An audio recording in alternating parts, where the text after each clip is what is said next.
ñibbi si 1902 11 novembre ci pooru Dakar bato bi costé 16 heures la yónni benn tubaab ñi ko doon tere léegi lay yónni moo ñëw ni ana Cheikh Anta Sidi Gaawaan borom Daaru Salaam maam Cheikh Anta ni ko maa ngi mu ni kay wuy Sëriñ Bamba maam Cheikh Anta def ñaadam dugg ci biir bato bi fekk bàyyi sëñ Saaliw toog féete penk mbaxanem curu cara la sopp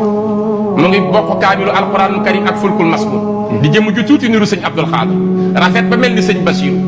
leer gi nes des ni ndóog sëñ Ibrahima Mbacke ñuulaayu sëñ Ibrahima Mbacke bala yor baatinub sëñ Baara tuñ gi daal ji boxonk di niru sëñ Modou Moustapha ak sëñ Mourtala réyug wilaaya di niru sëñ Fallou Awa Bousso nee na ma fekk ko ci bato bi raam jox ko loxo mu ni ma Seex na moon naa leen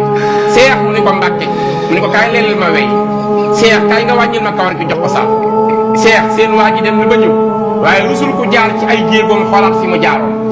benn archive du andi lu saalib loo seen waa ji wala lu ko juumloo musuma jaawale yàlla sama borom jaamu naa ko lu ko kenn mës ta jaamu tagg naa ko ci géej gi lu ko kenn mës ta tagg tubaab bi wan naa leen loo xam ne ba àddunay tukki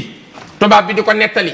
Seex mu ni ko Mbàkke mu ni ko ba àddunay tukki tubaab bi du nettali fi ma jaar ak moom Seex Anta dañ ñu woon du fi amee fii lay amee yëkkati naa islam waat naa wàcc naa wàccaalal képp ku ma yaakaar tey ak ëllëg